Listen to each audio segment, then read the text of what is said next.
for all today. Through all the pain, all the way, the fight to one for all. My life, the love, we taking it all the way,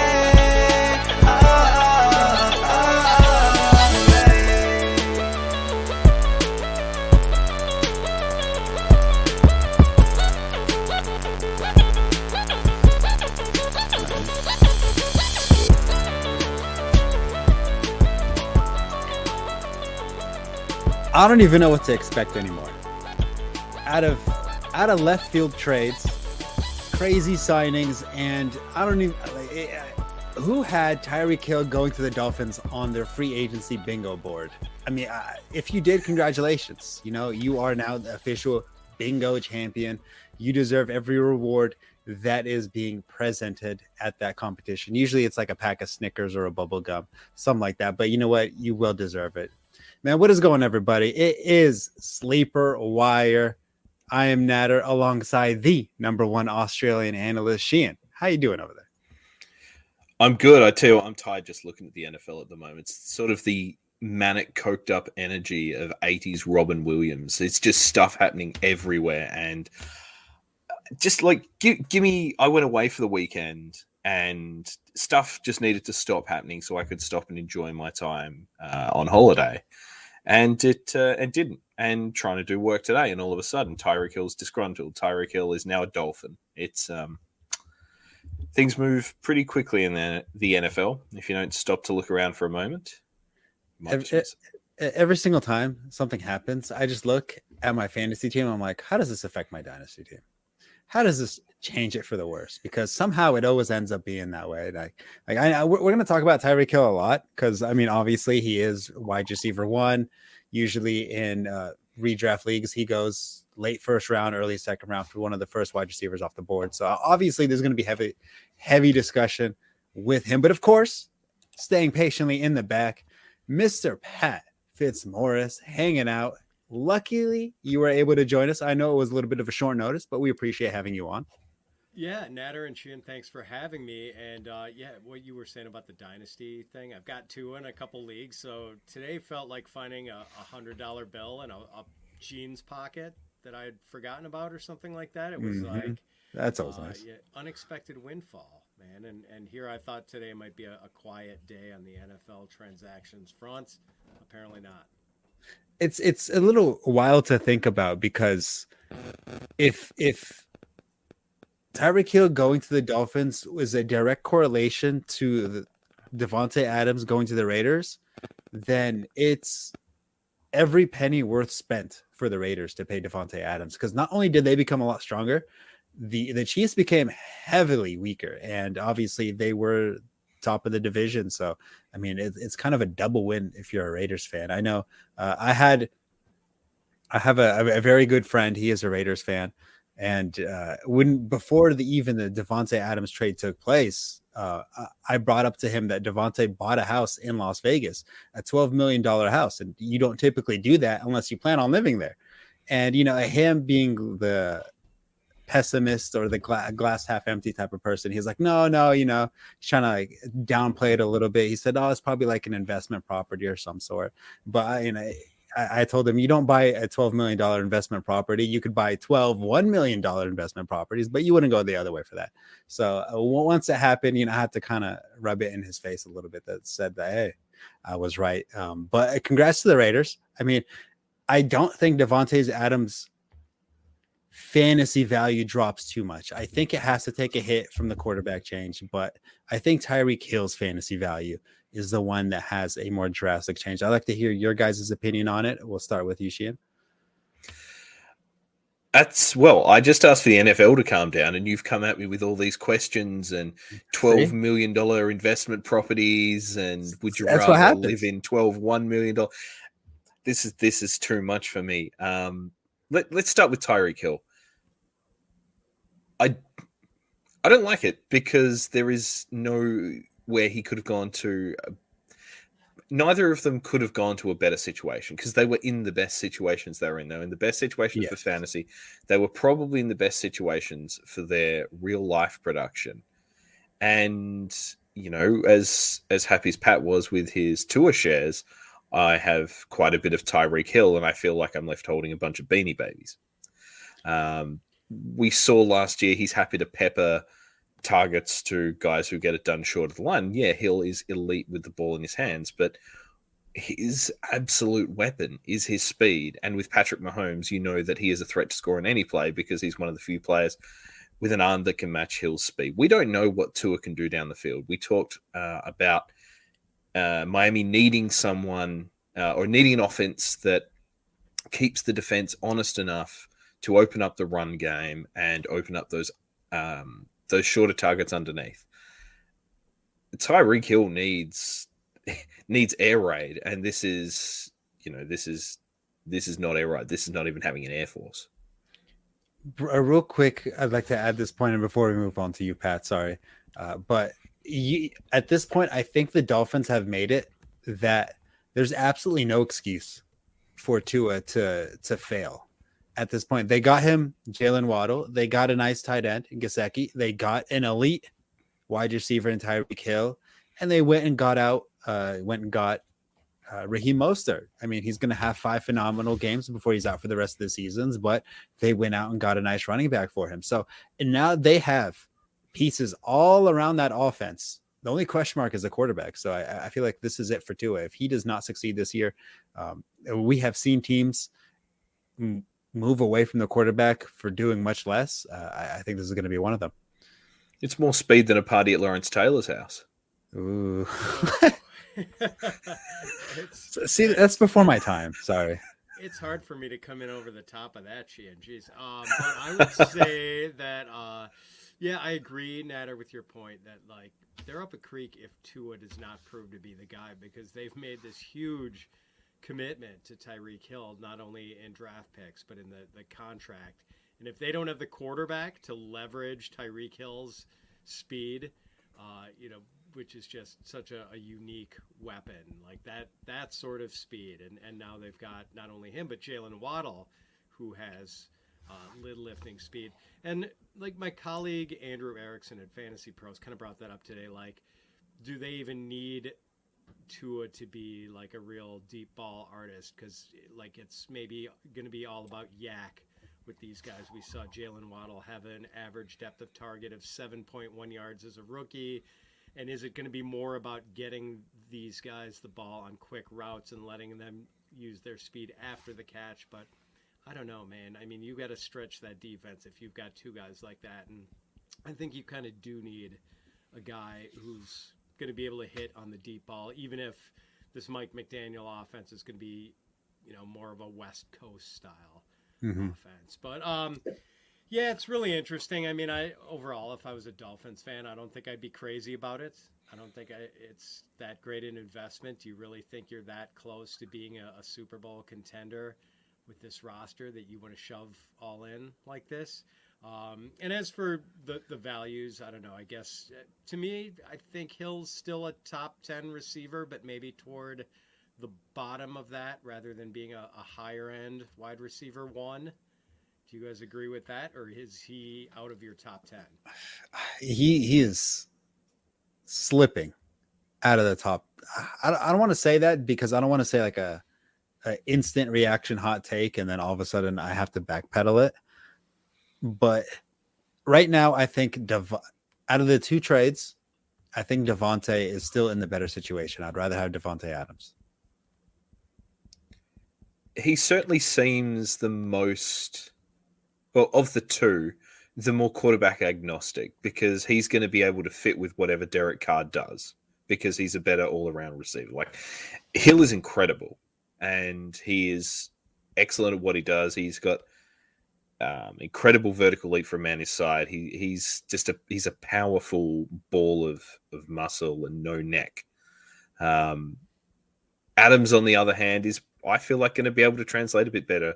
And I almost feel like Hill and Waddle is going to be like the Patriots backfield. You don't know whose week it's going to be. There might be weeks where Waddle's running dummy routes. Like the beauty of Tyreek Hill on your roster, and one of the things that I think made him such a desirable asset is the fear factor. It's the fear factor in real life football that he's going to score at any time, and the fear factor of your opposition seeing him in your roster and knowing that they have to be prepared for a blow up game.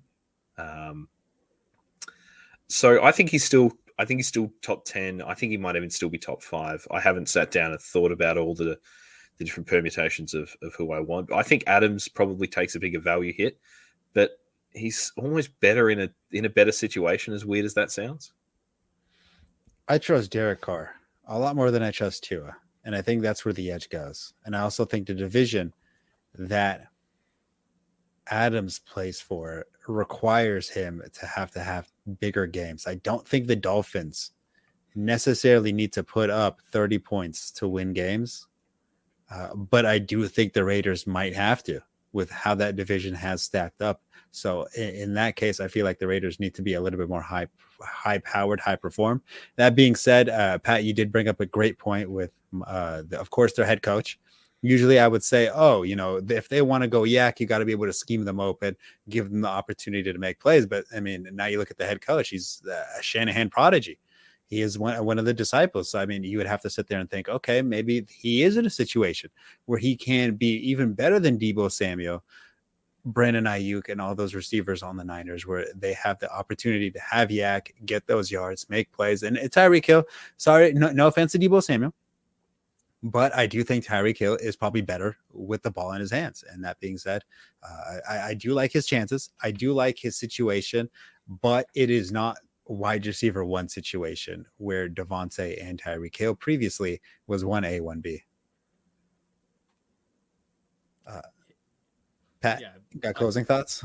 No, I buy that. It's going to be interesting. It's kind of disappointing, I think, for Waddle. I mean, I do. Yeah, that I will agree with. Yeah, I mean, it's just like maybe being in a spot where he was going to be the clear number one, maybe in a spot where he's running targets and a deeper average depth. It just seems like this kind of is going to stunt his growth. And, I had him like right at wide receiver 10, I think. And now it's almost hard to keep him in the top 20. Mm-hmm. I will agree. I mean, Gesicki was a nice option. He was going to be one of those sleeper free draft leagues for you to target in the later rounds. Now I'm like, we have to see how that plays out. When you get blockbuster trades like this, now you also have to look like Darren Waller. Is he now a top 3 tight end? Is Hunter Renfrow still going to be a wide receiver? How's Josh, Jacobs going to be affected? Derek Carr, I think he was the leading passing yardage quarterback last year, or one of the top 5. I don't remember off the top of my head, but I mean, Derek Carr did have what do we call that? Streamer value. Now he might be an every week starter. Yeah, I mean, like it pushes him up. I think he's maybe a higher end to mid range quarterback too, and I do think it hurts Waller. Like he's not a guy I want to touch. I think people will still consider him an elite tight end option, and there's no way. I mean, his targets are going to be capped now for sure. So he loses value. Renfrow loses value. Back in Miami, poor Cedric Wilson, who I was actually kind of excited about after the way he ended the season. I mean, his fantasy value just went up in a puff of smoke. So, yeah, man, so many interesting spillover from this deal today. The Tyreek Hill deal. We haven't even talked about Kansas City yet. That's going to be an interesting topic for a conversation. Of course, we're going to talk about the Chiefs a little bit later when we talk about their free agency signing. Sheehan, do you have any last minute thoughts? Yeah, so Josh McDaniels, we sort of know what he is as a product and as an OC in the NFL. He's been doing it for so long. I think he's as responsible for Brady's success as probably anyone else in that second tier, alongside his Alex Guerrero, whatever he wants to be called. So we've seen what McDaniels does with that big receiving tight end, with the slot receiver. What we haven't seen McDaniels do is with that alpha receiver, and certainly not for a long time. There's plenty of mouths to feed, plenty of targets to go around. I think Adams will get his most weeks. I think Waller will probably get his most weeks. It's Hunter Renfrow who I'm worried about. But Adams thrived on his relationship with Aaron Rodgers. Renfrow and Waller thrive on their relationship with Carr. There's clearly like it could be a new dad sort of situation where although Carr and Adams have history, it's, he's not getting those looks early in the season. He could be a nice guy to buy the dip on in the first month of the season if that's what you're interested in. So I'm looking forward to it play out, and you're right. Miami have to keep up with the Bills, and the Raiders seemingly have to keep up with everyone. I'm not, as a Patriots fan, looking forward to the facing Hill twice a year and watching our old, slow defense get gashed by Hill and Mostert and Waddle. No, it's exciting. It's exciting to see new faces in new places, above all, even if it's not exciting for our fantasy teams. Yeah, that's the thing, is I'm looking at this from a fantasy perspective, but from an NFL general perspective, I think it's really good to have different faces, like you mentioned, different faces in new places. I think it's fun. I think it keeps it interesting. I think it allows it to not get dull and boring. And as long as it's your favorite team that's the one getting better, not screwed over, I think that's the main issue that everybody kind of forgets. When your rival team all of a sudden becomes stacked, then maybe it's not as fun and you don't like it anymore. But in this case, it doesn't affect me, or actually it affects you, Sheehan. So maybe it's not as fun as I'm enjoying it. Well, you live and learn with these sorts of things. Maybe the wheels fall off. We can only maybe Nelson Aguilar is the deep threat we all think that Hill and Waddle are going to be. I know we talked about the guys left behind in Kansas City, but I suppose before we transition to that one, how are we feeling about the guys left behind in Green Bay? Because you've paid Aaron Rodgers, notorious finicky quarterback, a lot of money to throw to no one. Pat, mine is going to be more of a joke answer, so I'll let you be serious first. No, well, so I was going to say, mine's kind of a joke answer too, because like Adams goes, Marquez Valdez-Scantling was in Kansas City today. I don't know if he's going to sign a contract with them or not. I mean, like even Equinemius St. Brown went and signed with the Bears. Like Rodgers doesn't even have Equinemius St. Brown anymore. That is like, in the Grinch. That's like the Grinch taking the little crumb from the mouse. Equinemius St. Brown is the little crumb. It's gross. And what I think is it's going to lead to, I mean, obviously, like it's going to be a really desirable spot for rookies, and that is going to inflate the dynasty and redraft value of whichever rookies the Packers draft. And I think they're going to get at least two in this draft, and two within a first rounder for sure, and probably one on day two also. But I think what it's going to do is make them run the ball more and throw more to their running backs and tight ends. And I think it's good for the value of A.J. Dillon and Aaron Jones, and even Robert Tonyan, who I think is like just an ordinary talent. But, coming off that fluky touchdown season in 2020, in 2021, I was, shouting sell on Robert Tonyan. And now I think I'm back to buy, because the targets have to go somewhere, and I think it's going to be a greater distribution to the other positions this year and less so at wide receiver. Mm-hmm. I mean, the past few years, Aaron Rodgers has statistically been more likely to throw the ball away than to throw it to a receiver not named Davante Adams. So I honestly think it'll be really bad. I just think the Packers are not going to be good. Aaron Rodgers has trust issues. I thought Peyton Manning had trust issues. Aaron Rodgers has worse trust issues. And I mean, we've seen it throughout the way he plays and his real life personality. He doesn't trust vaccines. He doesn't trust anybody not named Davante Adams. And now he's not going to trust any other receiver that he throws it to. I mean, he had plenty of receivers that have talent that he refuses to throw the ball to, and he forced Green Bay to re-sign Randall Cobb because he actually trusts Randall Cobb. So, I mean, right now, I believe Randall Cobb is still on that roster.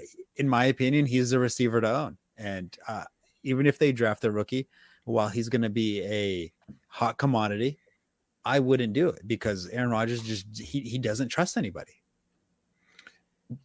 It has to be the right receiver. Like I think like Rodgers is the kind of guy who's really finicky about whether a guy, who is supposed to break out off a route, make a cut at the 8-yard mark. Like you better be on that 8-yard mark and not make that cut at 9 yards or 7 yards, or he's going to be pissed. And maybe Chris Olave is the kind of like craftsman as a route runner who might fit in well with Rodgers. Maybe there are other guys in this class who could earn his trust quickly. But yeah, like he has, it has taken time for him to trust some of his young receivers in the past. I don't think he's going to have much of a choice this year because like the remaining free agents, as far as the veterans, like it's an ugly group. It's guys like Julio Jones who might be toast, and like just AJ Green and Julio Jones. I would have been excited about that pairing in 2012, but not so much now. So yeah, they're gonna have to do it. And like Nader, just as a Packers fan, I gotta say, like Adams leaving definitely could not be seen as improving the team. Although hopefully they'll do something with the draft picks they got. But their division stinks. Their conference isn't good. And their defense is pretty good. So I think they're going to be in position where maybe it's not going to hurt them as much. I think they're going to be in game scripts where they can be a little run heavier than they have been in the past. I still think this is a like 10, 11 win team minimum. One thing I'd like to know is that if Aaron Rodgers knew Davante Adams was leaving before he re-signed with the team and got his new contract, because if he didn't. No, they said he did. They said he did. They said he did? Yeah, they said he knew that it would not be feasible for them to keep Davante Adams. And he pretty much knew. And he decided to stay. Yep. Wow. Okay, so that tells me his whole offseason and everything that he was doing was him bluffing or just being a drama queen. Because, I mean, the way he said it seemed like even if Davante was there, that he'd go somewhere else. And Davante's now not there, and he's still there. I don't believe Aaron Rodgers one bit anymore. Well, he got paid, man. I mean, he's definitely no Brady as far as like sacrificing money to bring in talent. He would have gone paid wherever he went. If there was a team that wanted it, they would have found a way to pay him whatever he wanted. Exactly what the Packers were offering, he would have gotten. Whether it was on Seattle, Denver, Steelers, whichever team, they would find a way. The Saints, they'd find a way to make the cap room in order to get Aaron Rodgers. That one, I will not believe. I'm not going to believe a team won't find a way to sign Aaron Rodgers on their roster.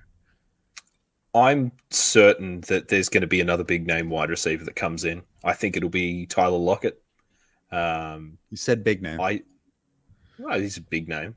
He would be a big name compared to it's like the Muppets, the film where they're like going down the list of celebrities to try and host the show, and they resort to kidnapping Jack Black, and maybe that's what's going to happen is they're going to have to kidnap DeAndre Hopkins or something like that to get him to play.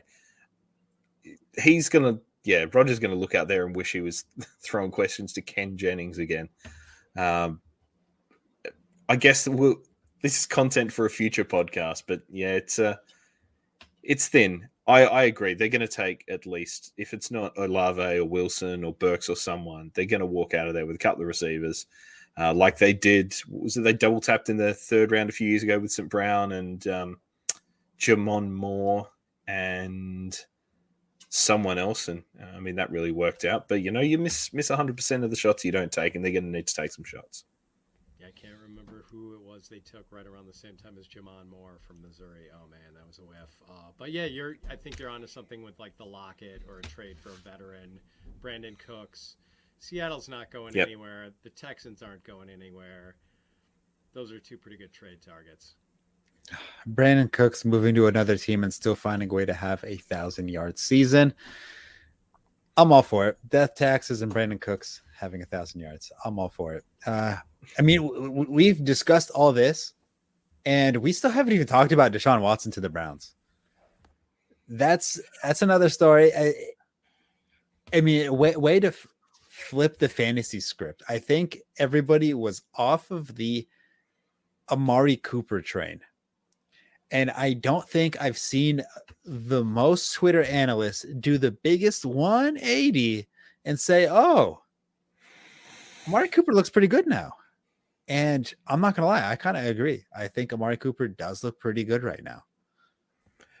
I thought Cooper looked good with Baker Mayfield, although the gross targets were probably likely to come down. That target share was probably going to increase, and for him not having to compete with targets was going to be compete for targets was going to be a good result. And I was kind of high on Cooper as a potential buy low, or at least zig when everyone else is zagging. I think if we're going to talk about Deshaun Watson, I think it's probably important to catch off there. Well, I don't really want to delve into the moral implications of the whole situation because I don't think any of us qualified to do that. And I don't really like the result of it, to be honest. So in a vacuum, let's say it's player X instead of Deshaun Watson. Like, good for the Browns to go and chase a guy who thinks they're going to put them over the top. The reality is I don't think the Browns are a quarterback away. And this is a franchise crippling move in a number of reasons, and terrible business. And the Browns is the Browns, as Juju would say. I also think it's worth saying I don't think Deshaun Watson takes a single snap for him next year, and I wouldn't be surprised if he maybe gets more than the season suspension. But in theory, I believe he already had a season suspension. Usually, the NFL will take stuff like that into consideration. I remember a couple times Aldon Smith had a DUI and he went inside of a rehab facility, and they took those weeks that he was in a rehab facility missing those games and they used those as suspension games. So I wouldn't be surprised at all. And the way the Browns spent their draft capital, I feel like especially Roger Goodell is going to kind of give the Browns a bone, throw him a little bone over there to say, hey, he dealt with a suspension. You guys gave up all this draft capital. Okay, we're going to sweep this under the rug. They swept the Washington Commanders' whole scandal under the rug in a very quick fashion. I think this is kind of a walk in the park for Roger Goodell at this point. Yeah, I don't know if he's going to be able to suspend him for more than like 6 games tops without any sort of criminal case. Yeah. So just speculation there. So I think he's going to miss some time, but maybe not substantial time. As far as Cooper, like, I kind of was on the same wavelength with Sheehan, I think, as far as sort of seeing the value of him maybe being an alpha receiver in Cleveland, even if I maybe wasn't excited about him being the alpha on a run-heavy team. But now with Deshaun Watson, I mean, they're going to be less run-heavy when he's under center. And, Cooper looks pretty good now, not having to share targets with CeeDee Lamb, Dalton Schultz, and also kind of away from the and I don't know how much of the offense is being run by Mike McCarthy and how much of it is being run by Kellen Moore. But like, McCarthy has sort of been notorious for like having his receivers just run a lot of isolation routes, and teams kind of figured that out with Green Bay after a while, and it was hard for receivers to get open. And we almost started seeing that last year, which maybe led to the big Dalton Schultz season. And so, I think maybe Cooper getting away from Dallas is actually a good thing, even though that seems counterintuitive. I do agree. I do think it is a good thing. I would like to also, I think Cooper, his fantasy value has drastically gone up because I think now he doesn't have an excuse to be inconsistent anymore. He had inconsistency issues where he'll put up 30 and then he'll put up a donut the next week. I think now he has a much better probability of being around the 10, 15 fantasy point area-ish, which in my opinion, I'd take in the 3rd, 4th round, I think pretty confidently. I know his ADP was starting to drop a little bit. I do think his ADP is going to be a little bit nice depending on how free agency free agency is over now, or in theory over. I mean, we don't know anymore, but how the draft goes, what they do with their draft capital, the Browns, whatever they have left. and then how preseason kind of goes, especially when people are starting to draft a little bit later in to account for preseason. I think that if you start seeing those first couple of drives where Watson and Amari Cooper seem like they got that connection, then I think you're going to see Amari Cooper's ADP kind of significantly skyrocket, especially leading up to redrafts. But that being said, I still think, Nick Chubb, he's running back 1, he's going in the first round. Kareem Hunt still going to be one of those high-end handcuffs to streamer value where you can just kind of put in your flex, and he'll probably still pick up some carries, probably tumble in for a touchdown. But CeeDee Lamb, he's going to be the interesting one. He's going to be the polarizing one because as of late, wide receiver 2s, high-end elite wide receiver 2s, when given the wide receiver 1 role, have absolutely stumbled, failed, faltered, whatever type of adjective you'd like to use. They have done that. Last Juju, Calvin Ridley, and I'm sure there's a bunch of examples that I can't think of on the top of my head, but I can't think of an example of when a wide receiver 2 got thrusted in wide receiver 1 role and has flourished. Maybe I'm drawing a blank. You guys could help me out here, but the situation for CeeDee Lamb, in my opinion, is a negative, not a positive. Yeah, we had I couldn't remember who it was. Someone on the show last year saying CeeDee Lamb's going to get his. They've given him the 88. They want him on the tickets. They want him to be a legacy player. They traded up for him. All of that stuff. And you're right. There's not been a wide receiver 2 who's ascended to that role. I think he is under so much pressure. We saw him go missing a bit. Who did they add? They added James Washington. They lost Cedric Wilson. I was excited about Cedric Wilson in Dallas. You're excited about in Miami. Maybe he gets traded before the season even starts. He has to perform. There's no way around it. The Cowboys have to go to the playoffs because that's the organization they're after. Jerry Jones isn't getting any younger, and he wants to put as many rings on his fingers as he can between now and then. And I guess he sees CeeDee Lamb as the key to all that. They're another team I wouldn't be surprised has a look at the draft as well because Gallup's not playing next year.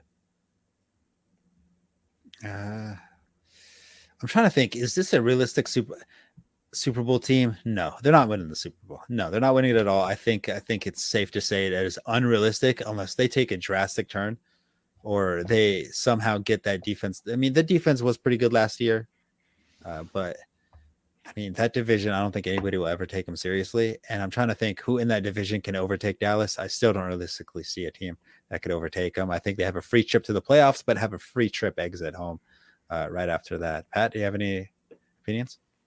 Yeah, lose Amari Cooper, lose Lael Collins, maybe Ezekiel Elliott has seen better days and even further removed from that PCL injury, maybe he's just not going to be the guy he was before. And I don't know how their defense could possibly be as good as it was last year. So yeah, they might have some issues. Yeah, that's about it. Weakest division in football.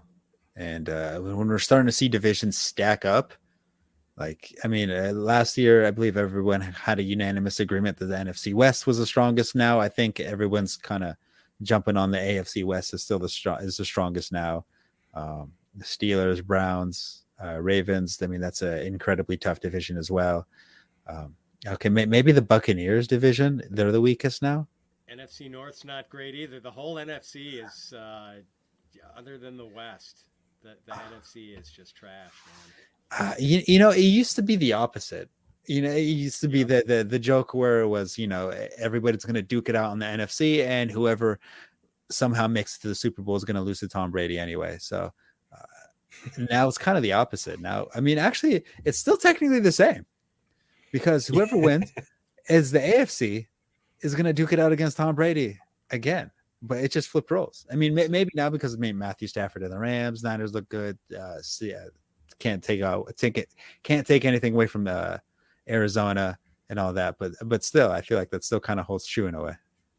Yeah, someone said on Twitter the other day that Kirk Cousins was the fifth best quarterback in the NFC, and I'm a Cousins hater, so I was immediately outraged. But then I was like, wait a second, and I'm like going through the whole NFC. I'm like, oh my God, he's right.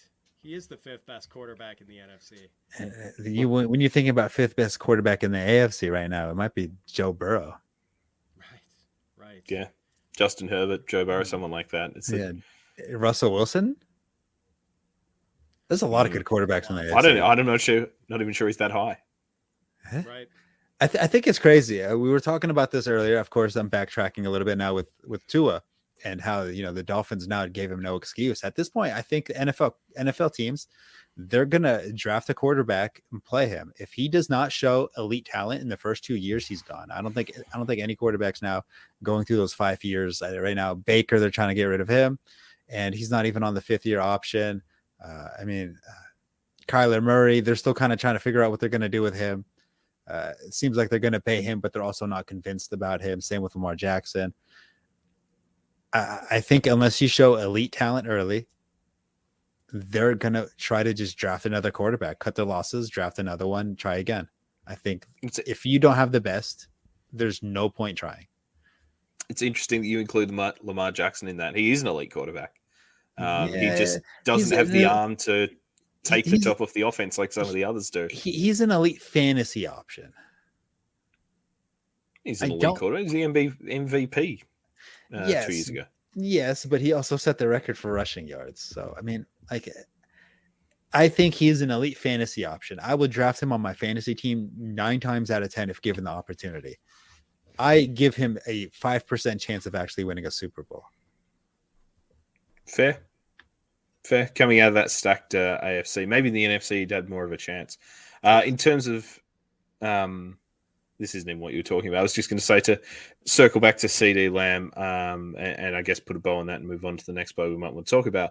Yeah, he's going to be overvalued as far as I'm concerned. Yeah. I don't want a bar of him. He's going to be drafted too early, and he's one of these, a bit like Kyle Pitts last year. I'd rather miss out on him than whiff on the pick at that point. The draft capital is going to be incredibly expensive for somebody like CeeDee Lamb. It's hard. It's hard to get that type of value unless he's putting not necessarily Cooper Kupp numbers, but he's got to have to produce on a consistent level every single week. And it's not just produce like we're talking about Amari Cooper, 10, 15 points. He's going to have to produce the high teens to early 20s in order to justify it, especially if you're playing full PPR. I mean, in theory, it's possible. Volume, yards, weak division, semi-decent quarterback, or I should say above average quarterback. In theory, it's possible. But reality, historically, it shows that it just does not happen when a wide receiver 2 gets elevated to wide receiver 1. Pat, any closing thoughts? No, that's it. I agree with you guys. I think he's going to be a little overvalued. And as I mentioned, I'm not crazy about him in a Mike McCarthy offense. So, yeah. I mean, it's still too early for me to talk about Deshaun Watson and his ADP and his expectations. I'd like to see for sure if he gets suspended or not. Then I will give you guys, or I would give, an opinion of an accurate ADP and an estimation of what to expect from those type of players. But until then, I feel like it's just kind of a sit and waiting game. But right now, Matt Ryan to the Colts. I think this is a good trade. I think Matt Ryan's a good quarterback and a really good quarterback. I think he has Super Bowl winning potential. I know he's a little bit older in age. I think that he is a step up of Carson Wentz, a significant step up. And we were talking about, Michael Pittman just being that average guy that you're kind of putting in a waiver or unlucky bye week type of person. But I think now he has an opportunity to be a solid wide receiver 2 on your starting lineup. I think this Matt Ryan move is exactly what the Colts were hoping for with Phillip Rivers. He's going to be able to turn around, hand the ball off to Jonathan Taylor, and the offense can run through him if he needs. He's the adult the adult at quarterback that Cleveland was saying they wanted. That's someone who's not going to make mistakes, someone who's cool under pressure, someone who could pick apart the defense as required, and largely just not stuff up. And although Ryan is sort of the most expensive version of that, I suppose, compared to like a Teddy Bridgewater or something like that, he gives you a bit more. And you're right. It does put the Colts into calculations to win the AFC South along with the Titans. I don't know if he's good enough to push them over the top to make them a Super Bowl contender. but he makes Michael Pittman more interesting. He makes whoever else is going to be in that offense. And I think they probably add Julio Jones to that team as well. I don't think they need Julio.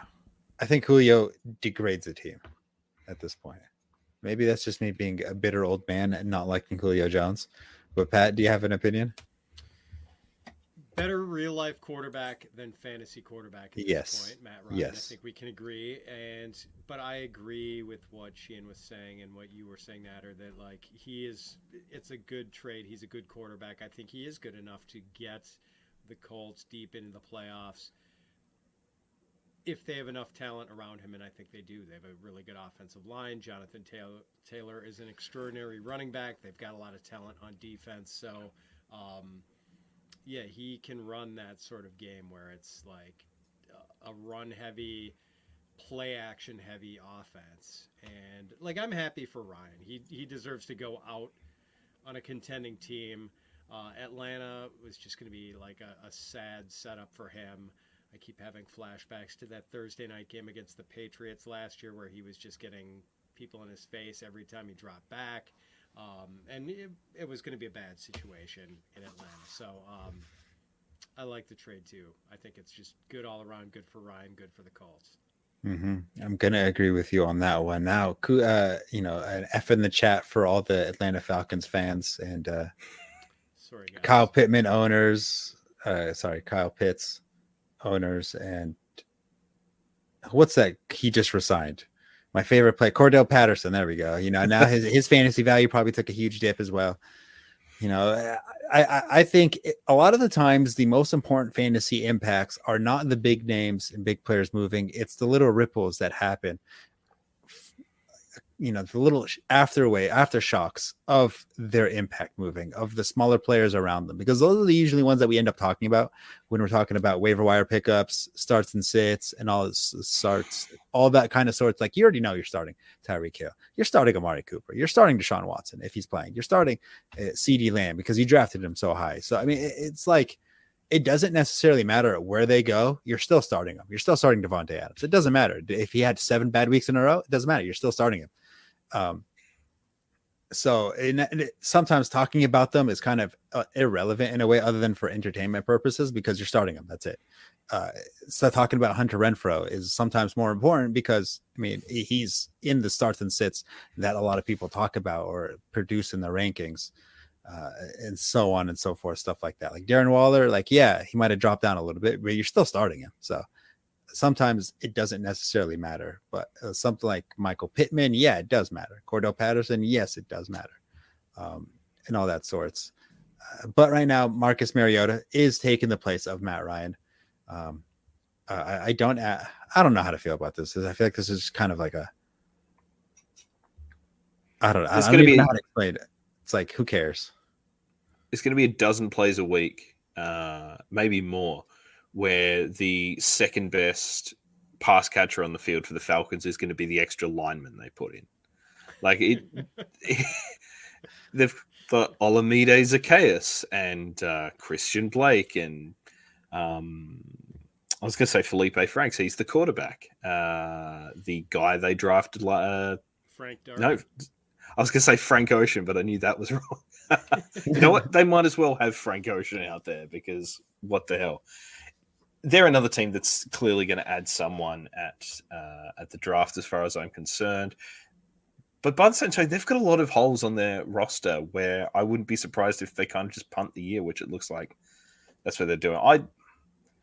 Mariota is always going to be interesting for fantasy because he's got that rushing floor. Arthur Smith, we've seen what he can do with limited resources. But this is like the football equivalent of Guy's Grocery Games, where your necessary ingredient is Marcus Mariota and you have to make a 3-course dinner each and every week.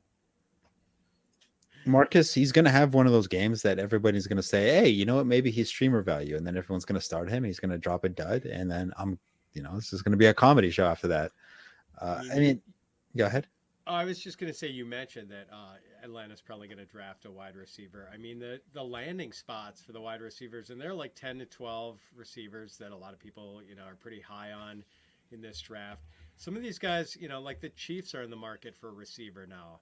The Packers are in the market for receivers, but Atlanta's probably going to draft one. Like Carolina's maybe going to draft one. Like there are going to be some severe landing spots in, polarized, like really, really good, really, really bad. That's going to dramatically change the fantasy value for, like we've got 4 guys at the top. I think people are still sorting out whether they like Garrett Wilson, Treylon Burks, Chris Olave, Drake London, who they like more than the other. The landing spots are pretty much going to sort that out for us, I think. Mm-hmm.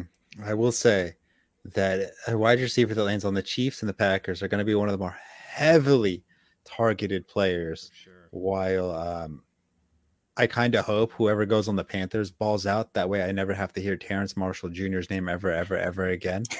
Like the Eagles reportedly want like a big-bodied receiver to pair with Devontae.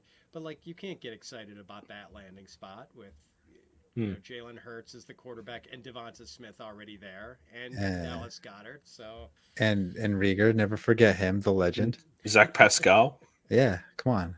That's right. Put some respect on their names. Those are what are they? Round 1 wide receivers that we're talking about here. Yeah, I'm not drafting anybody on the Eagles. I'll tell you that right now. Or Terrence Marshall Jr. I just want to put that on the record. I'm not drafting anyone in the Falcons. I want nothing to do with this offense. Maybe not even Young Wei Koo can save No. You draft Young Wei Koo. That's where I draw the line.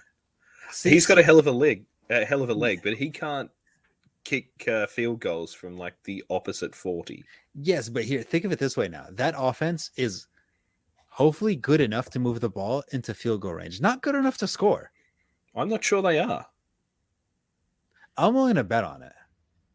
Like I think, especially because that division is not that good anymore compared to other divisions, I should say.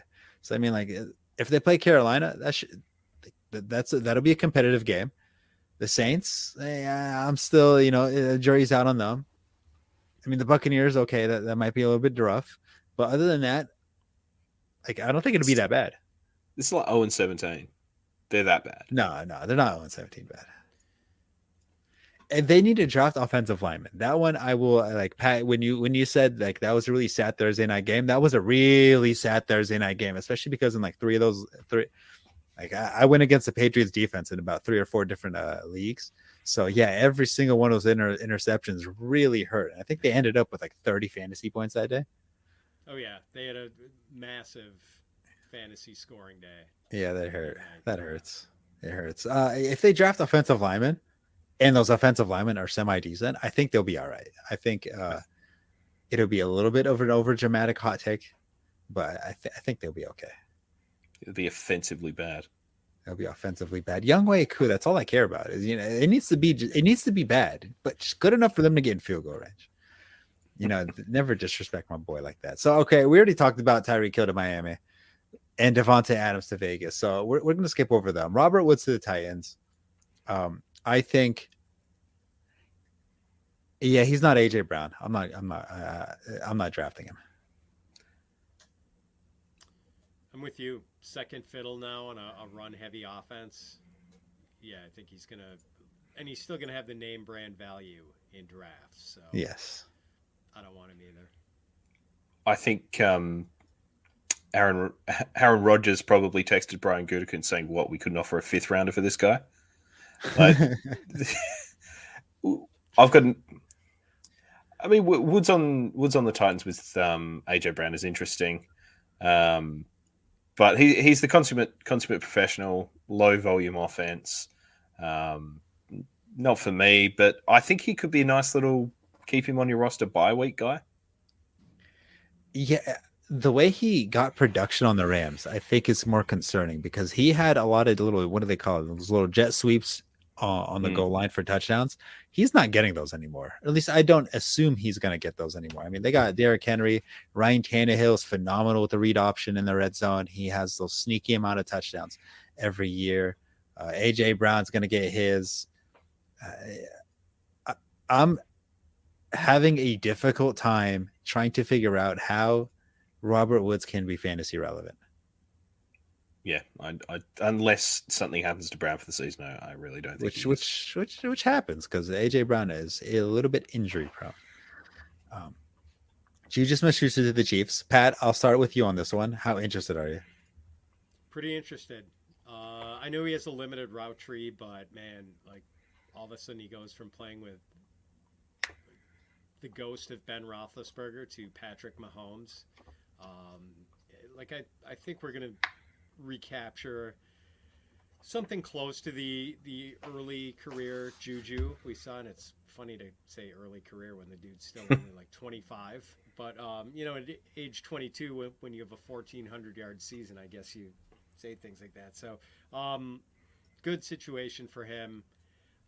They're going to draft someone like a speed receiver to open things up and let Juju do his thing on underneath routes. And, I think Travis Kelce kind of goes back to being the tight end one for me. I had Mark Andrews there pretty much all off season, but now I think, Kelce's target share is going to be through the roof.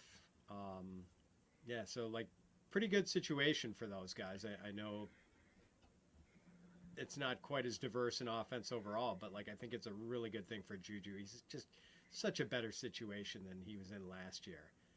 Like his dynasty value has just been totally resuscitated. Is his value higher with or without Tyreek Hill? I'd say without. Yeah. Otherwise, his targets were capped a little bit. Now I think that the target cap is off. Like I think you could see something like 130 this year. Travis Kelce was already kind of the underneath little guy, intermediate 10 yards, throw him a little hook pass, and then all of a sudden he turns upfield, kind of pinballs, bounces around a couple people. All of a sudden he has 20 yards, a reception, and they're going to rinse and repeat. I feel like Juju being underneath might hamper Kelsey's underneathness in a way, if that makes sense. There was a lot of underneath work for the Chiefs this year anyway. Teams were happy to sit deep and not allow the big player to let him pick you apart underneath. And so that's going to suit Juju. I sort of think he and Kelsey are kind of eating from the same food trough, as it were, and getting those little underneath routes. But I assume if this was the beauty of Hill, is teams had to respect him. They don't have to respect Mecole Hardman. No. Although he has the wheels as well, he's not Tyreek Hill. Although Marquez Valdez-Scantling is a good field stretcher, he's not Tyreek Hill. He also can't catch. So I would say if I had any of Juju, I would be trying to sell him. I think he's going to be overvalued at redraft. I think it's a good landing spot. It's a good landing spot for him. I'm not interested in having him on my team, though. If he is around the 4th to 5th round right now, and they don't draft another receiver, they keep it as the same. Maybe they draft an offensive lineman to help out. I don't think their offensive line necessarily is that bad, but hypothetically speaking, I think I'd be more interested in Juju in the 4th, 5th round, probably around the mid to late 5th round. And then I'd be like, okay, you know what? That's worth it. That's worth the risk. The risk to reward to that is worth it because he could be a high-end wide receiver 2 to wide receiver 1. At worst, I wasted a 5th round draft pick, but realistically, how impactful is that 5th round draft pick going to be? And who's going to be around there? Like right now, like TJ Hawkinson is probably going like late 5th. Chris Carson. Would you rather have either of them? Yeah. So, I mean, kind of like Juju over them. Yeah, probably. Brandon Ayuk. Yeah, that was so I was in a sort of an industry best ball draft last night. This was last night before the trade went down, and Ayuk was taken after Juju. Early 7th round of a 12-team draft. I think Juju was like top of the 7th round. And then I got Ayuk at 7:05. I was kind of surprised, like before last night when Tyreek Hill was still a member of the Chiefs, I preferred Ayuk to Juju. But now, I mean, I think we might be seeing Juju go like in the 5th round of drafts. Yeah. Like I'm trying to think like if people are in the 5th round and who would I rather have over him around there? Raheem Mostert? I'd rather have Juju than Mostert. Juju than Mostert? I think Mostert goes later than that. Yeah. feels later. I'm trying to think. Like I do think the Dolphins draft a running back because I mean Mostert's going to have a like I said earlier, he's going to have a phenomenal 5 games and then he's going to get injured for the rest of the year.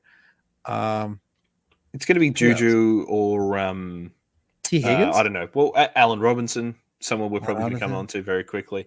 What I do think is interesting for Juju and the other players of the Chiefs is without Hill and I guess without Byron Pringle, who's like a sneaky big play guy as well, we might actually have to see longer drives from the Chiefs, although I know they were kind of a more methodical team this year.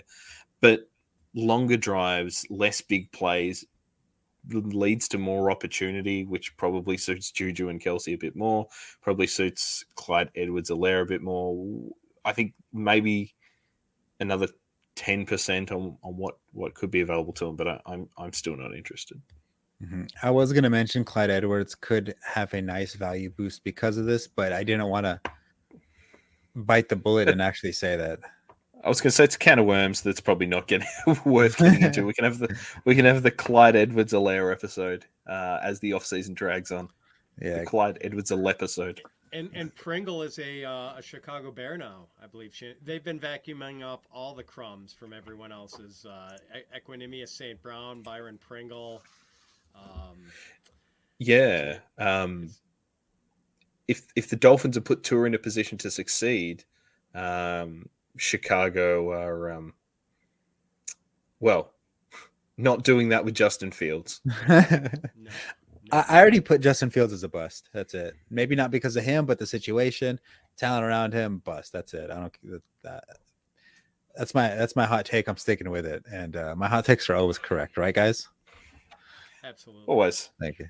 I appreciate it. All right, let's speed around a little bit. First, Allen Robinson. You mentioned Allen Robinson. We might also talk about him. He goes to the Rams. Out of situations, he probably went to the best one that I think he could have gone to. I mean, you like the Rams, high-powered offense, and he's going to be probably playing second fiddle to Cooper Kupp. I mean, that's not necessarily a bad thing. If he takes on Robert Woods' role, but does it better than Robert Woods, then, I mean, it should be pretty good considering last year, Cooper Kupp and Robert Woods had incredibly identical ADPs. I would see that Allen Robinson has the same ADP as Robert Woods last year, which would be a mid 4th rounder. Is Allen Robinson still good? We don't know. I think it's not. I mean, it's not breaking news here. I don't think he was particularly trying for the Bears last year. So in a new environment, a bit of cash, potential of another Super Bowl ring, maybe we see a return to the player that we have seen in the past. I don't know. Robinson's just a guy that's never excited me. He's never been on any of my fantasy rosters. So I guess I just have that bias against him for whatever reason. I think there'll be a lot of people being like, Allen Robinson, he's the one you want to get this year. I'm not sure I can. There's just something about it I don't like. Yeah, I still remember the reruns of me saying Allen Robinson is absolutely bust-proof last year.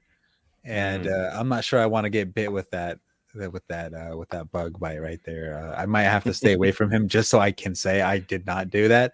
But I feel like if he's there, I will take Allen Robinson. Of course, it's a little early, and there still has more offseason and draft to go through to really change the opinions and solidify everything. But right now, I'd do it. Pat? Yeah, I've been a habitual Allen Robinson buyer in the past myself, but I'm a little less interested. I think I've got him in the top 30, maybe like at wide receiver 30, just barely, and I'll probably drop him out of the top 30 if they do resign Odell Beckham Jr. I think what we saw Kupp do last year is for real. Robinson would have to be a complimentary guy. And as Sheehan said, like, do we know for sure that he's still good? I don't know. Probably, but it's not settled. As I'm Googling Allen Robinson's age, he can't be that old. He's 28. Okay. So he's 28. Oh, he's younger than I thought. Yeah, and Robert Woods, I think, is 30 now. I think he is. So, I mean, in theory, he should be younger, should be all right, not coming off of an ACL tear. So you guys rather Juju than Allen Robinson? personally, yeah. No, Okay. I've got Juju just ahead of Robinson. Not by much, though. Okay. All right, that's fair. All right, let's move on to the lightning round. I'm gonna name a couple, and then you guys tell me whether you care or not. First, I'm gonna rant real fast. Why are the Bills signing wide receivers? Why? I just want to know why. Because you have a guy named Gabriel Davis, phenomenal receiver. Always shows up. Always shows out. If he has 100 yards, he is either guaranteed 100 yards a game or a touchdown. That statistically, that has always happened. He either plays 70% of the snaps and gets 100 yards receiving or a touchdown.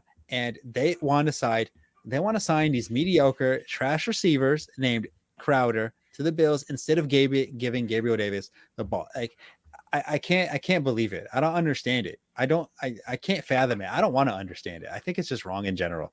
I hate Jamison Crowder now. I am officially on the I hate Jamison Crowder train. Give Gabriel Davis the football. # give Gabriel Davis the football. That's exactly where I'm going. We're ignoring that because we don't care anymore. Duke Johnson to the Bills. That's cool. Whatever. Don't care. Ty Montgomery to New England. Hayden Hurst to Cincy. Jakeem Grant to Cleveland. I'll let you guys answer whether you care or not. Only about Crowder, believe it or not. I know that's going to upset you, Nader, but like I think they have to have their zone-busting slot guy. And I think Crowder might actually be someone you can start if they go against a zone-heavy team.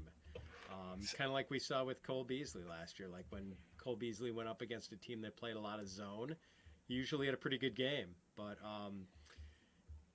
against a mostly man team, Beasley kind of disappeared a little bit. I think it'll be the same with Crowder.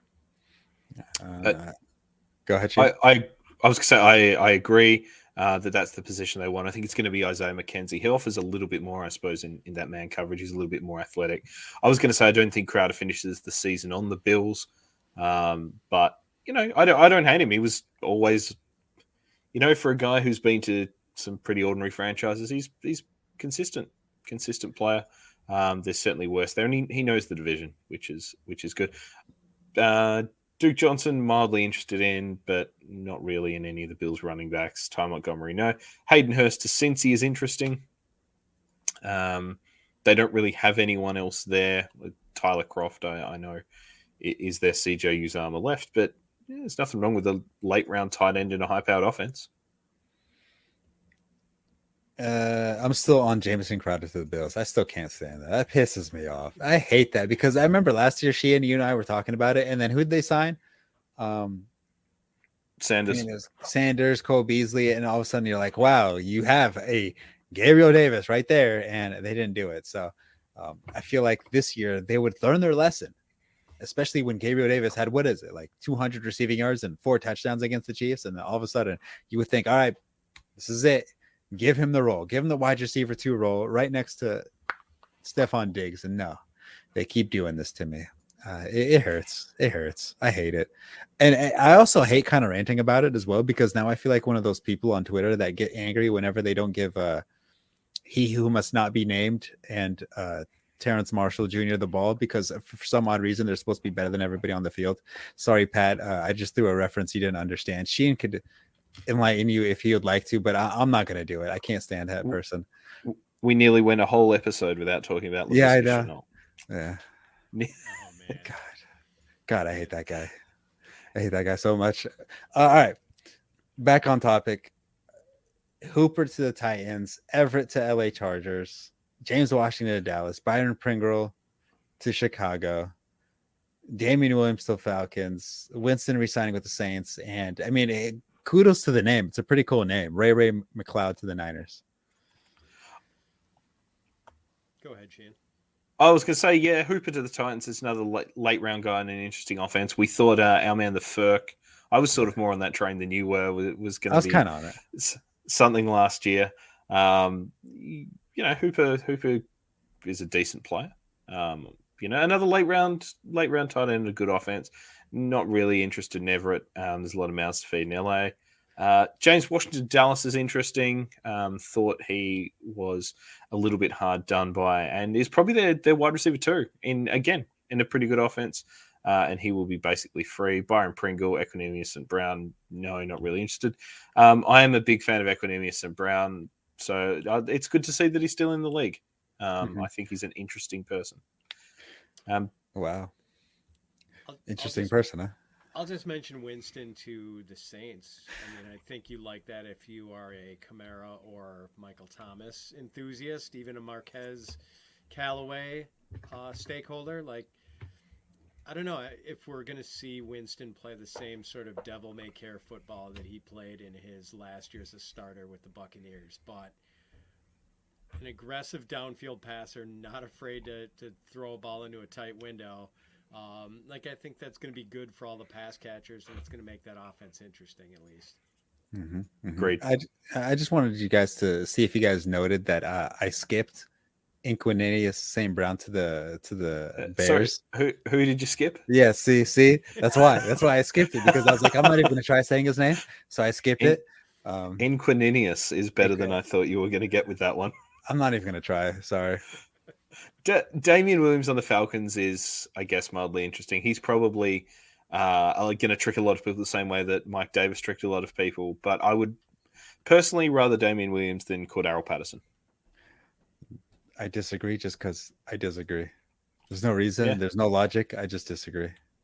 You're Cordell really Patterson. Inquininius in Yes. these situations. Yes. There we go. I just like Cordell Patterson. That's about it. Do you have any wise words? You stole my segment. You might as well just go on with it now. Well, no, because this is never about me. This is about our guest, and we've already had Pat's wise words this off season of how to make people better football players. Now he gets round two. Fantasy football players. Yeah. Yeah. Do you have a second piece of advice? Second piece of it. No, I really don't. I mean, I would say, sorry, Sheehan, I wouldn't draft Damian Williams. There you go. I think there's going to be. I think they're going to probably draft another running back too. But man, the Falcons need to draft a lot of things. So who knows? Maybe Damian Williams will surprise us and be a better version of Mike Davis. If I'm a Falcons fan, and they have this many holes and they draft a running back, I'm pissed. That is the last thing you ever need on a roster before the 6th round. Yeah. Oh God, I'd be so salty. I would. That's when I traded my jersey for a Browns jersey. At that point, how dare. Swear off Home Depot for life. My wise words, just listen to me. That's all you got to do. Right? No. No. No. Well, no, I haven't got any wisdom either. It's too late at night for wisdom from me. Yeah, no, it's like 2 a.m. for you. And I'm stalling specifically so you get less sleep. Thanks. Really appreciate it. All right, so let's wrap up this episode. Of course, this was I think this is a more entertaining episode. I know we definitely didn't talk too much about the logistics, and we started talking about ADPs a little bit and a little this or that, but of course we're going to start diving deeper into that as free agency kind of settles down, as the draft happens, and we can get a little bit more of a clearer picture. But of course, as of right now, Pat, where can everybody find you? They can find my stuff, my written stuff at fantasypros.com. They can find my podcast, Fitz on Fantasy, wherever podcasts are found, and on Twitter at Fitz_FF. Nader and Sheehan, thank you so much for having me on. I really appreciate it. Of course, you're always a pleasure to have on. It's always entertaining. You guys, yeah. You get to hear my jokes and Sheehan's analytics, and then all of a sudden some people have a good time. I don't know who has the good time, but I mean, I just saying you can laugh at my analytics and not at Nader's jokes. Yeah, because I mean, my jokes aren't going to be funny at all. But of course, Sheehan, where can everybody find you? Yeah, as always, I'm at Sheehan Solo on Twitter. I'm not really doing a hell of a lot there, but the footy season's back, which means a lot of Dockers content from me and me getting angry at my TV. So come along for that ride if you want to enjoy the highs and lows of supporting an interesting team in the Australian Football League. I will be getting into some rookie stuff now that I have a little bit more time on my hands, and keep an eye out for upcoming Screen Pass episodes whenever they start to drop again after our hiatus. Of course. Now, I would say follow my Twitter, but I haven't been on Twitter in like 3 weeks. I'll be honest, guys. You haven't missed anything? Yeah, I know. I think I missed a lot. But what sauce would you put on your chips? But ketchup's not available. Wow. I'd rather just not put sauce at that point. Anyway, all right, guys. Good luck, everybody.